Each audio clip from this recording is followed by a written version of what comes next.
اللہ خبردار انا اولیاء اللہ، بے شک اللہ کے ولیوں کو، دوستوں کو، لا خوف علیہم، انہیں کوئی ڈر نہیں، ولا ہم یحزنون، اور نہ انہیں کوئی غم ہے۔ الذین آمنوا، وہ لوگ جو ایمان لائے، وکانوا یتقون، اور وہ تقوی اختیار کرتے تھے، پرہیزگاری کرتے تھے، ان کے لیے دنیا میں بھی خوشخبری ہے اور آخرت میں بھی خوشخبری ہے، اور یہی بہت بڑی کامیابی ہے۔ اللہ کا ولی کون ہوتا ہے؟ قرآن نے خود بیان کر دیا، الذین آمنوا، ایمان والا۔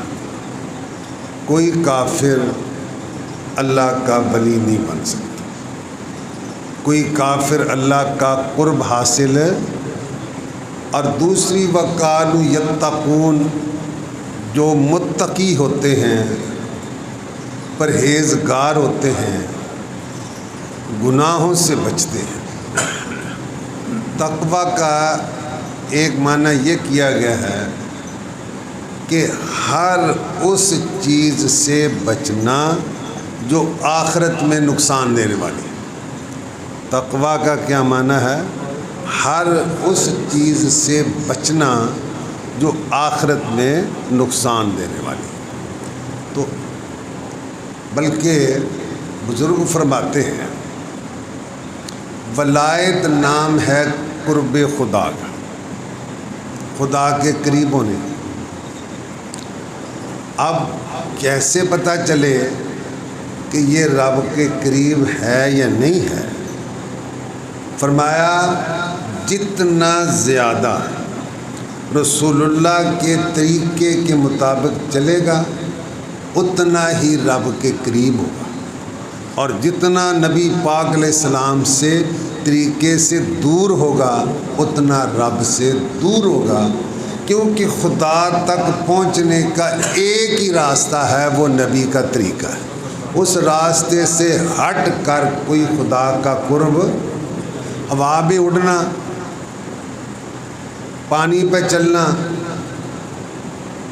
یہ ولایت نہیں ہے۔ کرتب دکھانا بھی ولایت نہیں ہے۔ لیکن قرب قیامت کو دجال آئے گا، وہ مردوں کو بھی زندہ کرے گا، مگر ہوگا دجال۔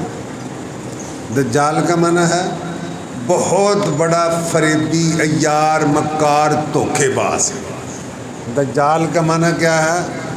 عیار، مکار، فریبی اور بہت بڑا دھوکے باز۔ تو معلوم ہوا کہ اگر یہ چیز ولایت ہوتی تو دجال بڑا ولی اللہ ہوتا۔ اور آپ سنتے ہیں کہ داتا صاحب کے مقابلے میں بھی جوگی ہندو فضا میں اڑنے لگا، خواجہ صاحب کے مقابلے میں آیا، وہ بھی فضا میں اڑنے لگا۔ تو عام بندوں کے لیے تو یہ بڑے کمال کی بات ہے نا، کہ جو فضا میں اڑے۔ تو معلوم ہوا کہ فضا میں اڑنا کمال، ہوا میں اڑنا کمال، کمال یہ ہے کہ نبی کے طریقے پر چلنا۔ بلکہ میرے آقا نے ارشاد فرمایا، لا یؤمن احدکم حتی یکون ہواہ تبعا لما جئت بہ۔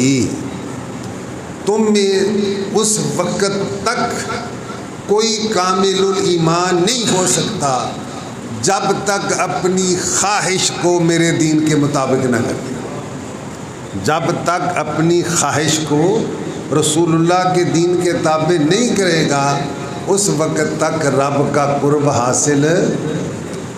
حضرت جنید بغدادی رضی اللہ تعالیٰ عنہ گرچہ بڑے صاحب کرامت بزرگ تھے، مگر ایک آدمی آپ کے پاس آیا، 2 مہینے رہا، آنے کا مقصد نہیں بتایا، آخر جانے کی اجازت مانگی تو آپ نے فرمایا، آپ نے اپنے آنے کا مطلب ہی نہیں بتایا۔ کہا حضور سچی بات یہ ہے کہ میں ایک مقصد کے لیے آیا تھا، وہ حال ہی نہیں ہوا، اتنا عرصہ رہا میں نے آپ کی کوئی کرامت ہی نہیں دیکھی۔ آپ نے فرمایا اتنے عرصے میں میرا کوئی کام اللہ کے حکم کے خلاف دیکھا؟ کہنے لگا نہیں۔ میرا کوئی کام رسول اللہ کے طریقے کے مخالف دیکھا؟ کہنے لگا نہیں۔ فرمایا میری یہی کرامت ہے۔ تو اصل کرامت کیا ہے؟ ہاں اللہ تعالیٰ جو محبوب کے طریقے پر چلتا ہے ان کو کمالات تو عطا فرماتا ہے، مگر بنیادی بات کیا ہے کہ نبی پاک صلی اللہ علیہ وسلم کے طریقے پر اپنائے۔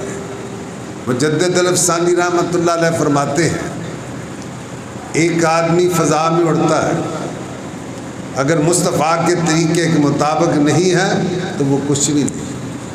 شیخ سعدی رحمۃ اللہ علیہ فرماتے ہیں خلاف پیمبر کسے راہ گزید،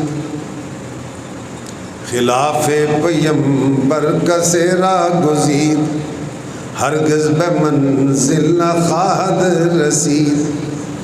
جو بھی مصطفیٰ کے طریقے کے خلاف چلتا ہے منزل مقصود پر نہیں پہنچ سکتا۔ مپندار سعدی کے راہ صفا، مپندار سعدی کے راہ صفا، تواں رفتن جز در پے مصطفیٰ۔ اے سعدی یہ خیال بھی نہ کر کہ مصطفیٰ کے طریقے کے بغیر اللہ تک کوئی پہنچ سکتا ہے۔ اور اللہ نے قرآن میں ارشاد فرمایا قل ان کنتم تحبون اللہ، اے محبوب انہیں فرما دیجئے اگر تمہیں اللہ سے محبت کا دعویٰ ہے فاتبعونی، تم میرے پیچھے چلو، میری غلامی اختیار کرو۔ جب میری غلامی اختیار کرو گے تو پھر کیا ہوگا؟ یحببکم اللہ، اللہ تمہیں اپنا محبوب بنا لے گا۔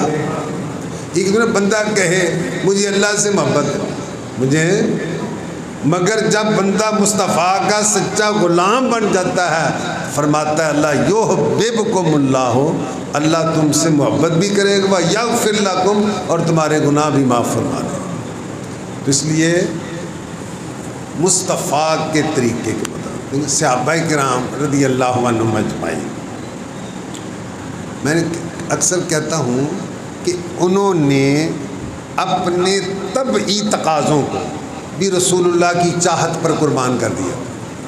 طبعی تقاضوں کو، شاید میں سوکھا لفظ نہیں سمجھا رہے یار، اس کا بھی سوکھا لفظ آتا ہے بتا۔ ہر انسان کی کوئی طبیعت کے طور پر ہوتا ہے، تو طبیعت اپنی ہوتی ہے، دوسرے کی طبیعت کے تابع نہیں ہوتی ہے، مگر انہوں نے طبعی تقاضوں کو بھی مصطفیٰ کی چاہت پر قربان کر دیا تھا۔ مسلم شریف کی حدیث ہے، پہلے بھی آپ کو سنائی، میں کل پڑھائی تازہ کہ حضرت انس رضی اللہ تعالی عنہ فرماتے ہیں ایک درزی نے رسول اللہ کی دعوت کی تو انہوں نے خشک کیا ہوا گوشت، ہمارے ہاں تو کوئی کمی رواج ہے گوشت کو خشک کرنے کا، کدو میں ڈال کر پکایا تھا۔ خشک کیا ہوا گوشت کدو میں ڈال کر پکایا ہوا تھا۔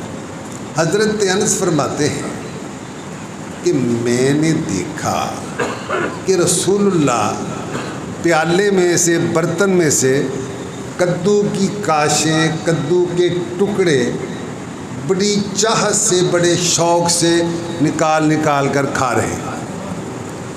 ایک تو یہ بات، دوسری چیز فرماتے ہیں کہ پھر میں نے جتنے کدو کے ٹکڑے تھے نا وہ سارے سرکار کے سامنے کر دیے، خود نہیں کھاتا تھا کہ سرکار کی چاہت۔ اچھا، اب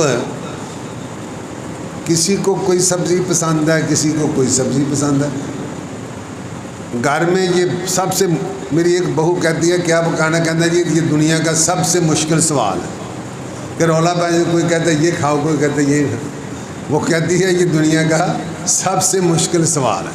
اچھا، بہرحال میں گھر میں سب کی چاہت برابر نہیں، سب کوئی کسی چیز کو پسند کرتا، اور یہ انسان کے بس کی بات بھی نہیں، یہ انسان کی تو، مگر دیکھیے حضرت انس رضی اللہ تعالیٰ عنہ فرماتے ہیں جب سے میں نے دیکھا کہ رسول اللہ کدو کو پسند کرتے تھے، لا ازالو احب الدباء منذ یومئذ، اس دن سے میں حضور کدو سے پیار کرنے لگے۔ بلکہ فرماتے ہیں کہ جب میں کسی ہنڈیا میں کدو ڈال سکتا تھا ضرور ڈالتا کہ میرے محبوب کا محبوب۔ تو یہ صحابہ کی اتنی کرامتیں مشہور نہیں ہیں، ایک بات ان کو ضرورت بھی نہیں تھی سرکار کے ہوتے ہوئے، مگر سب سے بڑی کرامت تو حضور کی زیارت ہے نا۔ مگر ضرور کی زیارت کی برکت کیا تھی، محبت کا عالم کیا تھا، انہوں نے اپنی طبعی چاہت کو رسول اللہ کی چاہت پر قربان کر دیا تھا، فطری تقاضوں کو رسول اللہ کی محبت پر قربان کر دیا تھا، اور پھر ان کو جو مقام ملا آپ کو سامنے ہے۔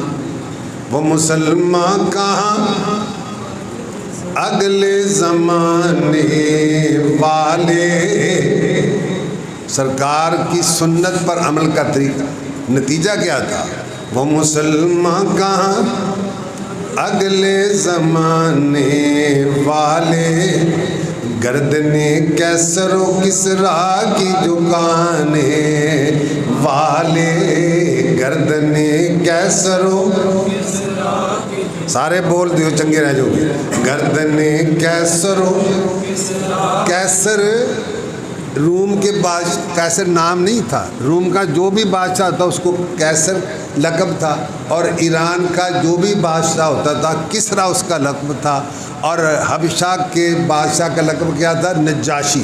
یہ نام نہیں تھے، نام الگ الگ تھے۔ تو گردن، جس طرح آج سپر پاور امریکہ ہے اور کسی زمانے میں روس تھا، کیسر و کسرا سپر پاور تھی، مگر یہ بے سر و سامانی کے عالم میں کیسر و کسرا کی گردنوں کو جھکایا اور وہاں اسلام کا جھنڈا لہرایا۔ وجہ کیا تھی کہ محمد سے وفا تو نے تو ہم تیرے ہیں، ایک باری پڑھ لو سارے صلی اللہ علیہ وسلم، کہ محمد سے وفا، اجے بھی سارے نہیں بولے، کہ محمد سے وفا، یہ جہاں چیز ہے کیا لوح قلم تیرے ہیں۔ اور عشق کی ایک بات آگے میں نے پڑھی نہیں ہے مگر سکھا بزرگوں سے سنی ہے، جو مجھے کہو والا تو میں نہیں دے سکوں گا، مگر وہ اتفاق ہے بزرگ بھی فوت ہو گئے ہیں، اب ان سے میں پوچھ بھی نہیں سکتا، مگر بندے سکھاتے ہیں۔ حضرت عمر فاروق کے بیٹے عبداللہ بن عمر، یہ تو حدیث میں آتا نا کہ جب سفر حج کے لیے، یہ تو بخاری شریف کی حدیث ہے، جاتے نا ہر اس جگہ قیام کرتے جہاں رسول اللہ نے قیام کیا۔ حضور نے تو اتفاقی کیا تھا، بطور عبادت نہیں تھا، سفر میں ایک جگہ آئی چلو جی یہاں آرام کرنے کا موقع کر لی، مگر حضرت عبداللہ بن عمر اسپیشل اس جگہ پر ٹھہرتے تھے جہاں نماز پڑھی تھی، وہاں نماز پڑھتے تھے کہ محبوب کی یہ سنت بھی ادا ہو گئی۔ تو ایک بات جو میں نے نہیں پڑھی ہے نا، سنی ہے کہ حضور علیہ السلام نے ایک جگہ نماز پڑھی تو وہاں جھاڑی تھی، تو سر اٹھانے لگے نا تو دستار مبارک پہاڑی وہ جھاڑی کے ساتھ الجھ گئی۔ تو حضرت عبداللہ بن عمر جب بھی وہاں نماز پڑھتے تو جان بوجھ کر اپنی دستار اس جھاڑی سے الجھا دیتے تاکہ نبی کی یہ سنت بھی ادا ہو جائے، تاکہ نبی کی یہ سنت۔ دیکھیں حضور کوئی کام کرتے تھے نا، صحابہ کو فرمائے نہ یا فرمائیں، بعض کام اوقات ہوتا ہے صحابہ کے بس کی بات نہیں تھی، حضور نے کہا نہیں کرو، مگر انہوں نے جوش محبت میں کرنا شروع کر دی۔ حضور علیہ السلام نے ایک مرتبہ صوم وصال رکھا۔ صوم وصال کا پتہ ہے کہ شام کو افطار کیے بغیر اگلے دن کا روزہ شروع، شام کو افطار کیے بغیر اگلے دن کا روزہ اوکھا کہ سوکھا۔ میں اکثر کہتا ہوں کہ گرمیوں میں جب تک وقت باقی ہوتا ہے پیٹ میں جگہ ہوتی ہے ہم رات کو کھاتے رہتے ہیں، جب تک وقت باقی ہوتا ہے، اور پھر بھی عصر کے وقت جا کر نا حالت غیر ہو جاتی ہے، پھر بھی عصر کے وقت جا کے قوا مزمحل ہو جاتی ہیں، جسم کمزور ہو جاتا ہے، بعض اوقات کسی نے بولنے کا دل بھی نہیں کرتا بات کرنے۔ تو اب سوچو نا کہ روزہ رکھیا شام نو افطار نہیں کیتا تے اگلے دن دا روزہ شروع، تو صحابہ نے جب رکھے ایک فطری بات ہی کمزور ہو گئی۔ حضور نے فرمایا کیا ہوا؟ عرض کیا یا رسول اللہ ہم صوم وصال رکھتے ہیں۔ فرمایا تانوں کہن کیا؟ عرض کی تھی یا رسول اللہ تسی تے رکھتے ہو؟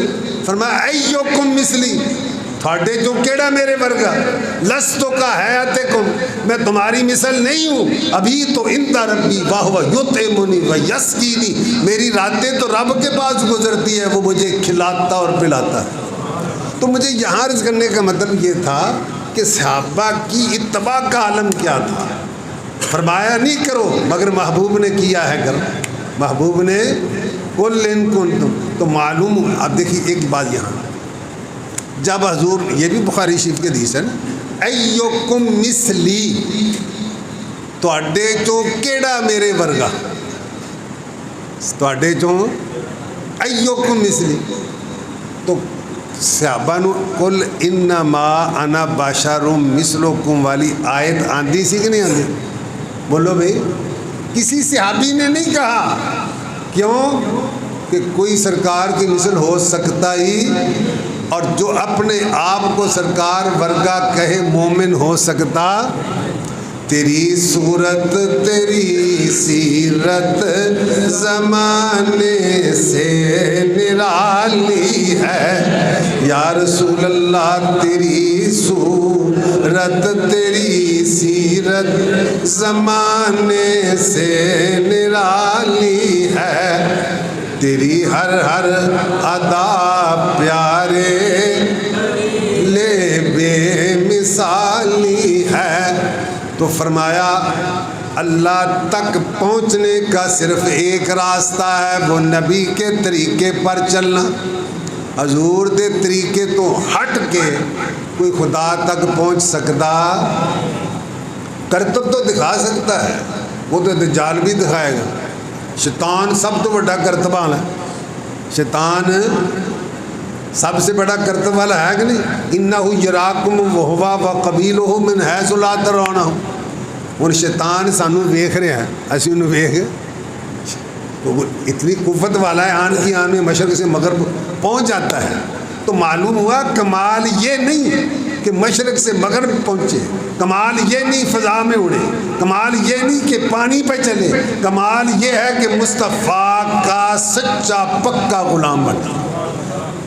اب دیکھیے بعض لوگ کہتے ہیں جی ساڑھے دل دی نماز ہوتی ہے، کی کہتے ہیں؟ مجھے یہ بتائیں کہ جتنے انوار و تجلیات، جتنی نور کی بارش مصطفیٰ کریم کے دل پر ہوتی تھی کسی اور کے دل پر ہو سکتی؟ بولو بھائی۔ تو حضور نے تو صرف دل والی نماز نہیں پڑھی، صرف دل والی، بلکہ رکوع سجدے والی نماز پڑھی۔ تو سانو بھی فرمایا سلو کما رأیتمونی اصلی، ایسے نماز پڑھو جیسے مجھے نماز پڑھتا ہوا دیکھتے ہو۔ سلو اعلیٰ حضرت نے سرکار کے جسم کے تمام حصوں پر سلام بھیجا ہے۔ تو جب دل کی باری آتی ہے تو کہتے ہیں دل سمجھ سے ورا ہے مگر یوں کہوں دل واسطے لفظ ہی نہیں مل رہے، دل سمجھ سے جگا دے، دل سمجھ سے ورا مگر یوں کہوں اونچائی راز وحدت پہلا کھوس، اللہ کے راز کی کلی ہے، اللہ کے راز کی اونچائی راز وحدت پہلا کھو سلام۔ تو حضور نے فرمایا لا یؤمن احدکم حتی یکون ہواہ تبعا لما جئت بہ، کوئی بندہ اس وقت تک مومن نہیں ہو سکتا جدوں تک اپنی خواہش نو میرے دین دے تابع نہ کر لے، جدوں تک اپنی خواہش نو مصطفیٰ دے تابع نہیں کرتا۔ مولانا رومی فرماندے نے در ہما اقوال و افعال فتح قبلہ خود ساز خلق مصطفیٰ، اے نوجوان تمام اقوال میں، افعال میں، نشست و برخاست میں، چلنے پھرنے میں، اٹھنے بیٹھنے میں، لینے دینے میں، زندگی کے ہر پہلو میں مصطفیٰ کو اپنا قبلہ اور کعبہ بنا لو۔ دونوں عالم میں مقصود گر تجھ کو آرام ہے، دونوں عالم میں مقصود گر تجھ کو آرام ہے، تو ان کا دامن تھام لو، ان کا دامن بھئی ان کا دامن تھام لو، جن کا محمد نام ہے، ان کا دامن ان کا، اور دامن تھان کی کپڑا پھڑنا نہیں، دامن کا مطلب ہے کہ ان کے طریقے پر چلو، ان کی تعلیمات پر چلو، ان کی سیرت پر چلو، ان کی صورت کو اپناؤ، ان کے اخلاق کو اپناؤ، تو پھر تمہیں اللہ کی رحمتیں اپنی رحمتوں کی بارش نازل ہو۔ تو اللہ نے فرمایا قل ان کنتم تحبون اللہ فاتبعونی، اگر تم اللہ سے محبت کا دعویٰ کرتے ہو تو اے محبوب ان سے فرما دیجئے میری اتباع کریں، میری پیروی کریں۔ اور جب بندہ رسول اللہ کی پیروی کرتا ہے تو اللہ اس کو کمالات بھی دیتا ہے، مگر یہ کمالات ثانوی حیثیت ہے، یہ کرامتیں کا دوسرا درجہ ہے، پہلا درجہ مصطفیٰ کی غلامی کا ہے، پہلا درجہ مصطفیٰ کے طریقے پر چلنے کا ہے۔ مشہور حدیث ہے، حضور علیہ السلام نے فرمایا کہ اللہ فرماتا ہے لا یزال عبدی یتقرب الی بالنوافل، بندہ نفل پڑھ کے میرا قرب حاصل کر لیتا ہے، حتی فاحببتہ، تو میں اس سے محبت کرنے لگتا ہوں، فاذا احببتہ، جب میں اس سے محبت کرتا ہوں تو میں اس کے کان بن جاتا ہوں جن سے وہ سنتا ہے، میں ان کی آنکھ بن جاتا ہوں جس سے وہ، ہاتھ بن جاتا ہوں جس سے وہ پکڑتا ہے، پاؤں بن جاتا ہوں جس سے وہ، وَلَئِن سَأَلَنِی لَأُعْطِیَنَّهُ، جب وہ مجھ سے مانگتا ہے تو میں ضرور دیتا ہوں۔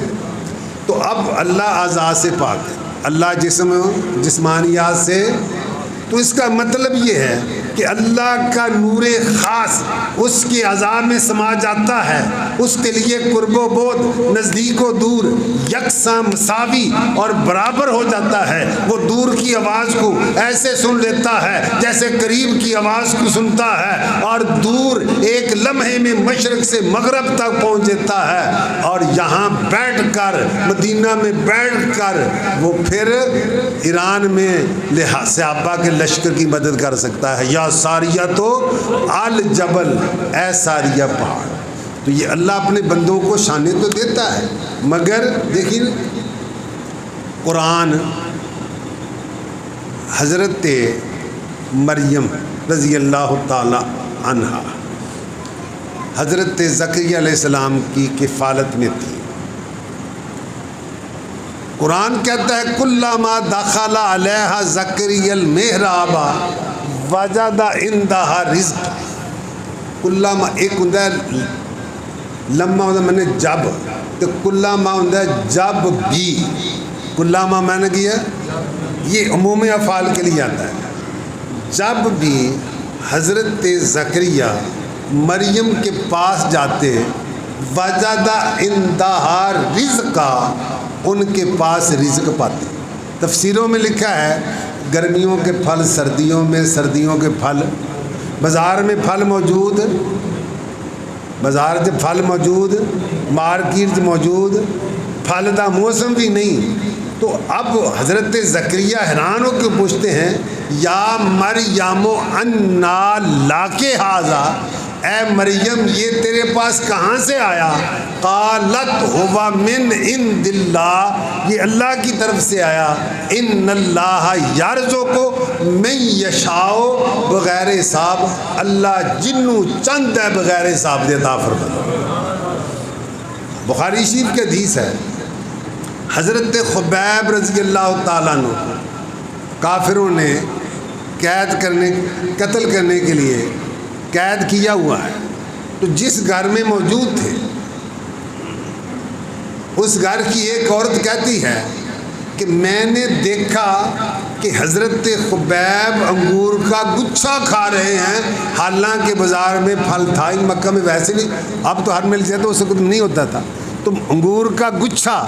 تو معلوم ہوا کہ اللہ اپنے بندوں کو شان عطا فرماتا ہے. مگر میں یہ کہتا ہوں یہ ثانوی حیثیت ہے، اولی حیثیت ہے کہ بندہ اللہ کا عبادت گزار ہو، نبی کا غلام ہو، نبی کی غلامی کے صدقے میں یہ چیزیں مل دیں تو یہ اس کے لیے باعث درجات ہیں، اور ورنہ یہ شیطانی کام.